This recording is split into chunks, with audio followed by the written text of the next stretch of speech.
तो बड़ी कवरेज लगातार जारी है। रांची से हर अपडेट न्यूज नेशन लगातार आप तक पहुंचा रहा है। रांची में छात्रों पर आंसू गैस के गोले दागे गए। इस वक्त की एक बड़ी खबर आपको बता रहे हैं। विधानसभा के पास एक बार नहीं कई बार लाठीचार्ज किया गया। कई प्रदर्शनकारियों के घायल होने का दावा भी किया जा रहा है। कुछ तस्वीरें भी सोशल मीडिया में वायरल हो रही हैं। तो लगातार ये तस्वीरें झारखंड से सामने आई हैं, जहां पर रांची में विधानसभा के नज़दीक देखिए किस तरीके से आंसू गैस के गोले प्रदर्शनकारियों पर दागे गए हैं। उसकी तस्वीरें इस वक्त हम आपको दिखा रहे हैं। तो आंसू गैस के गोले दागे गए हैं, बैरिकेड्स लगाए गए हैं, लाठी चार्ज किया गया है, वाटर कैनन का इस्तेमाल यहां पर किया गया है। कई प्रदर्शनकारी घायल भी हुए हैं। ये तस्वीरें रांची की इस वक्त हम आपको दिखा रहे हैं। विधानसभा के नज़दीक जो छात्र प्रोटेस्ट कर रहे थे, पैदल मार्च कर रहे थे, उनके खिलाफ जो पुलिस की तरफ से, प्रशासन की तरफ से एक्शन लिया गया है, उसकी जानकारी आपको दे रहे हैं। तो सबसे पहले हमने देखा एक के बाद एक जो वाटर कैनन है उनका इस्तेमाल किया गया। उसके बाद यहाँ पर लाठीचार्ज की खबरें आई, आंसू गैस के गोले छोड़ने की भी खबरें सामने आई हैं। तो पुलिस से किस तरीके से प्रदर्शनकारी भिड़े हैं और पुलिस ने कैसे आंसू गैस के गोले दागे हैं, वो आप इन दो तस्वीरों के जरिए देख सकते हैं।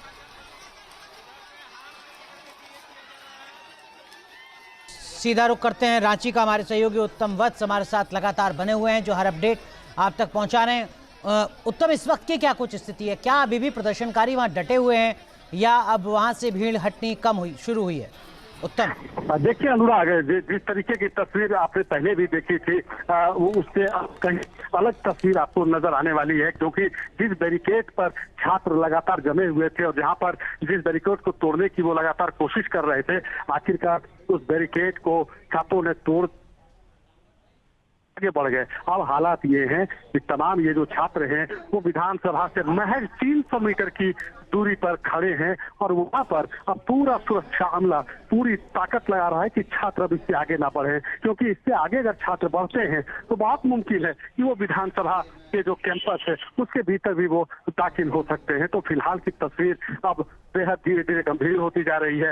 वो सदन के भीतर कार्रवाई चल रही है और वहां पर तमाम नेता मंत्री और तमाम लोग वहां मौजूद हैं और ये तस्वीर जो निकलकर सामने आई है अब थोड़ी। और उत्तम, एक सवाल ये भी कि चूंकि विधानसभा की कार्रवाई चल रही है, सत्र चल रहा है विधानसभा का, और उससे 500-700 मीटर के बाहर जो कुछ हो रहा है, ऐसा तो नहीं है कि विधायकों को नहीं पता होगा? क्या झारखंड की विधानसभा में ये मुद्दा नहीं उठ रहा है? जी, निश्चित तौर पर झारखंड विधानसभा की आज जब कार्यवाही की शुरुआत हुई थी उस वक्त सदन काफी हंगामेदार शुरुआत हुई थी और इसी मसले को लेकर बीजेपी ने सरकार को पूरी तरह से घेरा था, इस पर सवाल किया था। तो ऐसा तो बिल्कुल नहीं है। और मैं आपको इतना बता दूं कि अभी बीच में जो सूत्रों के हवाले से खबर आ रही है कि उसके मुताबिक जो मंत्री थे वो मंत्री लगातार इसी मसले पर संबंधित अधिकारियों से बात कर रहे थे, छात्र संगठन के नेताओं से अपील कर रहे थे। चूंकि विधानसभा के इतने नजदीक के छात्र पहुंच गए थे तो ये संभावना जताई जा रही थी कि छात्र। उत्तम, जो जानकारी मिल रही है, जो जानकारी आप साझा कर रहे हैं, उसके मुताबिक विधानसभा के परिसर से 200 मीटर दूर बचे हैं प्रदर्शनकारी, यानी बहुत नजदीक पहुंच चुके हैं। बिल्कुल बिल्कुल बहुत नजदीक पहुंच चुके हैं प्रदर्शनकारी। और मैं अपने कैमरा सहयोगी को कहूंगा कि वो जल्द से जल्द ये तस्वीर भी मुहैया कराए। जैसे ही छात्र इस बैरिकेड को तोड़े, यहाँ पर तमाम जो सुरक्षा में डटे हुए जवान थे ये खुद ब खुद साइड हट गए, क्योंकि इससे ठीक पहले यहाँ पर पुलिस के ऊपर भी जूते चप्पल फेंके गए थे, बोतलें फेंकी गई थी। इसके बाद यहाँ भी हल्का लाठी चार्ज किया गया था, बल प्रयोग किया गया था, जिसमें कुछ पुलिसकर्मियों को भी चोट आई थी इस धक्का मुक्की के दौरान। कुछ छात्र भी जख्मी हुए थे। उसके बाद लगातार ये जद्दोजहद दोनों तरफ से जारी थी, छात्रों को रोकने की भी कोशिश चल रही थी और इधर बार बार निकलने का भी प्रयास कर रहे थे और आखिरकार ये छात्र बाहर निकलने कामयाब हो गए और फिर काफी संख्या में छात्र विधानसभा के बिल्कुल नजदीक जमा है। वहां पर भी अभी जो हालात हैं वो बेहद तनावपूर्ण नजर आ रहे हैं। मैं आपको बताऊं कि कुछ देर पहले विधानसभा के गेट के ठीक सामने जो छात्र पहुंचे थे वहां पर भी टीयर गैस का इस्तेमाल किया गया। छात्रों को वहां से खदेड़ने की कोशिश हो रही है, लेकिन धीरे धीरे छात्र एक एक कर वहां टूटने शुरू हो गए हैं। जी, तो ये तस्वीरें इस वक्त हम आपको दिखा रहे हैं, ये रांची विधानसभा के नज़दीक की तस्वीरें हैं। और जैसा हमारे सहयोगी उत्तम वत्स ने अब से कुछ देर पहले बताया था कि आज विधानसभा की कार्रवाई के दरमियान भी ये मुद्दा विधानसभा में उठा था और उसका असर लगातार दिख भी रहा है। सरकार के ऊपर एक जो दबाव है वो यहाँ पर छात्रों के इस प्रदर्शन से बनता नजर आ रहा है, जिसके चलते गिरफ्तारी की भी खबर आई उस संस्था के प्रमुख की जो सवालों के घेरे में थे। लेकिन यहाँ पर जो सबसे महत्वपूर्ण है वो ये कि छात्रों को रोकने के लिए पुलिस की तरफ से जो तमाम कदम उठाए जाते हैं उनका इस्तेमाल यहाँ पर किया गया है। सबसे पहले बैरिकेड्स यहाँ पर लगाए गए थे। जब बैरिकेड्स को एक के बाद एक तोड़ा, छात्रों ने आगे बढ़े तो उनको रोकने के लिए वाटर कैनन का इस्तेमाल किया गया। उसके बाद यहाँ पर लाठीचार्ज की गई, भगदड़ की खबर सामने आई। और देखिए अब जो तस्वीर में हम आपको दिखा रहे हैं ये यहाँ छात्रों को तितर बितर करने के लिए आंसू गैस के गोले भी छोड़े जा रहे हैं। तो लगातार प्रदर्शनकारी आगे ना बढ़ सकें ये कोशिश की जा रही है प्रशासन की तरफ से। लेकिन उत्तम, ये जो दबाव है ये दबाव तो लगातार महसूस कर रही होगी इस वक्त झारखंड की सरकार। निश्चित तौर पर झारखंड की सरकार दबाव तो महसूस कर ही रही है और उसी का नतीजा था कि पिछले 3 दिनों से लगातार छात्र संगठनों के साथ जो सरकार ने अपनी कमेटी गठित की थी उसमें 4 मंत्रियों को शामिल किया था।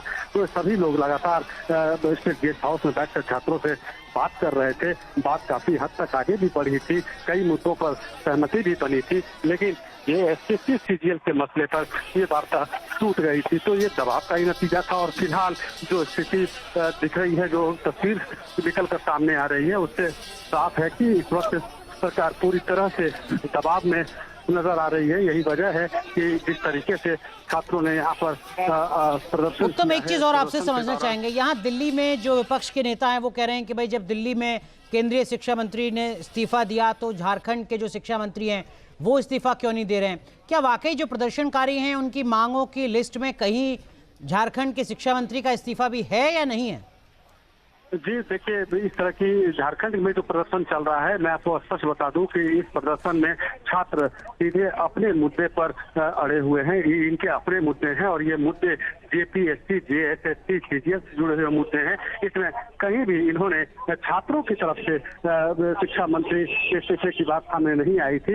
ये जो मुद्दा था, यहाँ पर जो मुख्य विपक्षी दल है, विपक्षी दल के नेताओं ने ये मुद्दा उठाया था और उन्होंने कहा था कि जिस तरीके से केंद्र में धर्मेंद्र प्रधान ने इस्तीफा दिया तो उसी तरीके से राज्य में भी शिक्षा मंत्री को इस्तीफा देना चाहिए। तो राज्य में शिक्षा मंत्री के इस्तीफे की मांग करना यानी कि सीधे तौर पर मुख्यमंत्री के इस्तीफे की मांग करना, क्योंकि मुख्यमंत्री सीधे तौर पर इसके लिए जिम्मेदार माने जा रहे हैं यहाँ पर। तो विपक्ष कहीं न कहीं इस मसले को लेकर सीधे मुख्यमंत्री को आड़े हाथों ले रहे हैं, उनसे इस्तीफे की मांग कर रहे हैं, लेकिन छात्रों की तरफ से इस तरह की मांग सामने नहीं आई थी।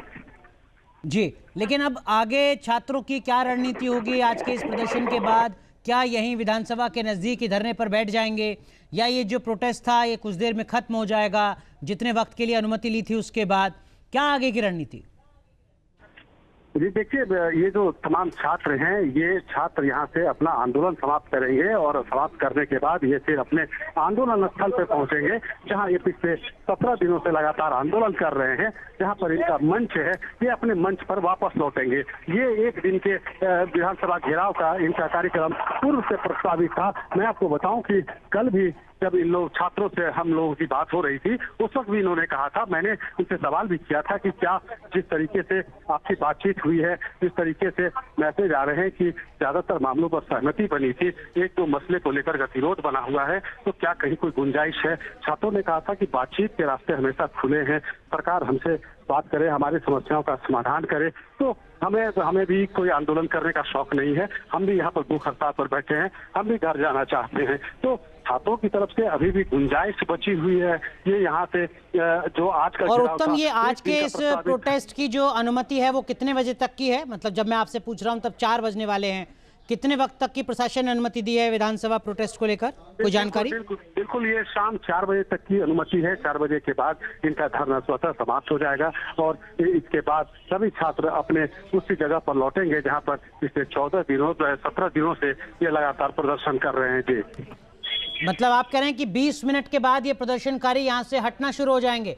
अगर ऐसा नहीं होता है तो आगे प्रशासन की तरफ से एक्शन क्या? जी, निश्चित तौर पर अगर तय समय सीमा के बाद भी छात्र अगर यहाँ पर डटे रहते हैं और किसी तरह का कोई उपद्रव या बलवा करते हैं तो निश्चित तौर पर प्रशासन की तरफ से बल प्रयोग किया जाएगा। इन्हें यहाँ से हटाने की कोशिश की जाएगी, क्योंकि अब सदन की कार्यवाही भी 4 बजे तक के लिए के बाद समाप्त होगी। सभी जो सदन के भीतर मौजूद हैं वो भी धीरे धीरे एक करके बाहर निकलेंगे, तो उन्हें भी वहाँ से सुरक्षित निकालना प्रशासन के लिए बड़ी चुनौती होगी। और इससे जाहिर है कि अगर उन्हें वहाँ से निकालना है, सुरक्षित बाहर निकालना है, तो छात्रों को वहाँ से हटाना होगा, तभी ये रास्ता भी क्लियर हो पाएगा। जी, तो आंदोलनकारियों ने कहा है कि वो सरकार के बल प्रयोग के बावजूद पीछे नहीं हटेंगे। प्रदर्शनकारियों पर अश्रु गैस के गोले छोड़े जा रहे हैं। आगे हम लोग बढ़ते रहेंगे। अब सरकार से कोई बातचीत हो पाई है दोबारा? अभी सरकार से क्या बात करेंगे, और 3 राउंड बात हो गया, अब कोई बात नहीं करना है। हमारी मांग पूरी करे, नहीं तो ये छात्र सरकार के मुख्यमंत्री के कुर्सी तक पहुंचे। 98% वो कह रहे हैं अगर छात्रों की बात नहीं बनती है तो सरकार की कुर्सी में खतरा है, सरकार की कुर्सी हिल सकती है। ये आक्रोश रुकने वाला नहीं है, ये जन आंदोलन में बदल गया। कौन रोकेगा? युवा को पलटी कर दीजिएगा तो वायु को कोई रोक नहीं सकता। पुराने विधानसभा से प्रोटेस्ट स्टार्ट किया है और यहाँ तक चल के आए हैं। इसके अंदर जो हमारे साथ छात्र हैं, हमारे भाई बहन हैं, उन्होंने शांतिपूर्ण तरीके से यहाँ पे आगे बढ़े हैं और वो दो बैरिकेड क्रॉस करके आगे आए और यहाँ पे आने के बाद धर्मेंद्र मंडल करके एक छात्र है जो हमारा ही साथी है, वो 14 दिन से भूख हड़ताल पर थे और उन्हें यहाँ की पुलिस ने इतनी दरिद्रता दिखाई है उनके साथ कि उनके पूरे बदन को लाल कर दिया है। अभी उन्हें यहाँ से एम्बुलेंस के अंदर ले जाया गया है और पुलिस यहाँ पे लाठीचार्ज कर रही है, बजाय उसके कि वो यहाँ पर बातचीत का एक सिलसिला चलाए या छात्रों की डिमांड मांग ले। मैं इस सरकार से पूछना चाहता हूँ कि क्या वर्षों से झारखंड के युवाओं के साथ अन्याय हो रहा था, क्या आप उस अन्याय को पुलिस की लाठियों के दम पे आप रोकना चाहोगे? जंतर मंतर पे जो पुलिस ने किया था, हमने कल भी चेतावनी दी थी कि पुलिस इस आंदोलन को दमन करने की न सोचे। जंतर मंतर पे जो है उसके बाद में लाखों की संख्या में यूथ आए थे, पूरा देश आया था। तो मैं ये कह देना चाहता हूँ कि झारखंड की यूथ है वो लाठी डंडों से अब नहीं डरने वाली है। वो आप कितना भी कुछ कर लो, वो अपनी पूरी मांगे यहाँ से मनवा के जाएंगे। और मैं तो यही कह रहा हूँ कि आपने बड़े बड़े स्लोगन्स में ये लिख रखा है कि बोलना ही संगीत है, चलना ही नृत्य है। तो यार जो बोल रहे हैं उनको संगीत समझ के सुन लो ना। वो बोल क्या रहे हैं? वो ये कह रहे हैं कि पेपर लीक अब नहीं सहेंगे। तो मैं सीजेपी की तरफ से पूरे देश को, झारखंड की सरकार को कहना देना चाहता हूं कि देश का युवा पेपर लीक नहीं सहेगा, पारदर्शी होनी चाहिए और उनकी तमाम मांगे वो सुन रहे हैं। ये 3 तस्वीरें आपको दिखा रहे हैं। पहले देखिए वाटर कैनन का इस्तेमाल हुआ है, प्रदर्शनकारियों पर लाठीचार्ज हुआ है, साथ ही साथ आंसू गैस के गोले भी छोड़े गए हैं प्रदर्शनकारियों को तितर बितर करने के लिए। जैसा हमारे सहयोगी उत्तम वत्स बता रहे हैं कि प्रदर्शनकारियों को जो अनुमति मिली थी प्रशासन से वो 4 बजे तक प्रदर्शन करने की मिली थी। लगभग 15 मिनट का वक्त बचा है उस तय अनुमति के वक्त में। ऐसे में देखना होगा कि 4 बजे के बाद प्रदर्शनकारी किस तरीके की रणनीति पर आगे बढ़ते हैं। उत्तम हमारे सहयोगी लगातार हमारे साथ बने हुए हैं। उत्तम, आपने बात की होगी प्रदर्शनकारियों के लीडर्स से, क्या वो पहले से तैयार हैं कि हम 4 बजे अपने इस प्रोटेस्ट को खत्म कर देंगे, या ये हो सकता है कि लास्ट मोमेंट पर कहीं कोई रणनीतिक बदलाव दिखे? जी, निश्चित तौर पर अनुराग, देखिए जो जेएसएससी और जेपीएससी रिफॉर्म मंच के जो जितने भी छात्र हैं और या फिर जो छात्र न्याय मंच के जितने भी छात्र हैं, उन तमाम लोगों से मेरी बात हुई थी। उन लोगों ने साफ कहा था कि चूंकि ये जो प्रस्तावित विधानसभा घेराव का कार्यक्रम है ये पूर्व से तय था, इसलिए ये घेराव होगा, लेकिन बेहद ही शांतिपूर्ण तरीके से, सौहार्दपूर्ण तरीके से ये घेराव किया जाएगा। इसमें किसी भी तरह का कोई उपद्रव नहीं किया जाएगा, किसी तरह सरकार विरोधी नारे नहीं लगाए जाएंगे या कोई ऐसा काम नहीं किया जाएगा जिससे कि छात्रों के इस आंदोलन पर इसका असर पड़े। तो साफ तौर पर उन्होंने कहा था कि चूंकि एक दिन का प्रस्तावित ये घेराव था, तो घेराव शांतिपूर्ण तरीके से इनका संपन्न हो गया है और तय सीमा के बाद ये सभी अपने अपने जगह पर वापस लौटेंगे। जी ठीक है, तो देखिए रांची में छात्रों का प्रदर्शन काफी उग्र हो चुका है। लगातार हम तस्वीर आपको दिखा रहे हैं, ये 3 तस्वीरें इस वक्त हम आपको दिखा रहे हैं, लेकिन तस्वीरें लगातार सामने आ रही हैं जो बड़े सवाल खड़े कर रही हैं। सियासत के मोर्चे पर भी लाठीचार्ज होने के बाद प्रदर्शनकारी भड़क भी गए। आंदोलनकारी सीधे सरकार को चुनौती देते भी नजर आए। तो ये 4 तस्वीरें इस वक्त आपको दिखा रहे हैं, जहां एक तरफ रांची में विधानसभा का घेराव छात्रों की तरफ से किया गया था। पहले से उन्होंने बताया था कि ये शांतिपूर्ण पैदल मार्च होगा, प्रोटेस्ट होगा, लेकिन उन छात्रों के ऊपर वाटर कैनन का इस्तेमाल हुआ है, वाटर कैनन की बौछार हुई है, जैसा कि आप देख रहे हैं। वहीं दूसरी तरफ जो छात्र हैं उनकी तरफ से भी तनातनी तनाव काफ़ी ज़्यादा नजर आया। जो आखिरी बैरिकेडिंग है उसको भी तोड़ने की कोशिश प्रदर्शनकारियों की तरफ से की गई है। तो ये 4 तस्वीरें इस वक्त आपको दिखा रहे हैं, लेकिन इन 4 तस्वीरों के इतर कुछ और अहम तस्वीरें भी हैं, जहां पर वाटर कैनन के साथ साथ आंसू गैस के गोलों का इस्तेमाल भी होता हुआ नजर आया है, लाठी चार्ज होती नजर आई है, भगदड़ मस्ती नजर आई है। वहीं दूसरी तरफ प्रदर्शनकारी लगातार अपने प्रदर्शन पर डटे हुए हैं। उत्तम वत्स हमारे सहयोगी लगातार हमारे साथ बने हुए हैं। उत्तम, ये जो तस्वीरें हैं इस वक्त जो आप कवर कर रहे हैं, रिपोर्ट कर रहे हैं, ये तो लगातार पूरा देश देख रहा है, लेकिन बैकएंड चैनल पर क्या इस वक्त भी सरकार और प्रदर्शनकारियों के बीच में कोई बातचीत चल रही है या संवाद पूरी तरीके से खत्म हो गया है, जैसा कि अभी मैं तो कह रहे थे? देखिए, फिलहाल तो प्रदर्शन चल रहा है और इस बीच में किसी भी तरह की कोई बातचीत की कोई खबर सामने निकलकर नहीं आई है, लेकिन दोनों तरफ से ये गुंजाइश बनाकर रखी गई है, बातचीत का दरवाजा खोलकर रखा गया है कि जब कभी भी इस तरह का मौका मिलता है तो बातचीत होगी, क्योंकि दोनों संगठन के जितने भी छात्र हैं वो सभी फिलहाल यहाँ धरना स्थल पर मौजूद हैं और सभी लोग घेराव में शामिल हैं। तो ऐसे में ये बड़ी साफ है कि अभी बातचीत कहीं किसी की तरफ से नहीं चल रही है, लेकिन हाँ, इस बीच में जिस तरीके से जेपीएससी के पूर्व अध्यक्ष एल खयांगते की गिरफ्तारी की गई है सीआईडी की तरफ से, इससे छात्रों को एक मैसेज देने की जरूर कोशिश की गई है कि सरकार अभी बैठी नहीं है, सरकार लगातार एक्शन में है और छात्रों की जो मांग है उस मांग को सरकार गंभीरता से ले रही है। यही वजह है कि लगातार एल खयांगते से पूछताछ की जा रही थी। आज भी जेपीएससी के 3 सदस्यों ने जिनका इस्तीफा कल राज्यपाल ने स्वीकार किया था, उनमें से एक जेपीएससी की जो सदस्य थी अजीता सरकार, वो सीआईडी के सामने पेश हुई थी, उनसे पूछताछ की है और कल फिर दोनों जो सदस्य हैं उनसे भी पूछताछ होगी। तो सरकार अपनी तरफ से सीआईडी की कार्रवाई लगातार जारी रखते हुए है। ठीक है उत्तम, माफ कीजिए आपको रोक रहा हूं, तो हर अपडेट लगातार दर्शकों तक हम पहुंचा रहे हैं। ये तस्वीरें रांची की है।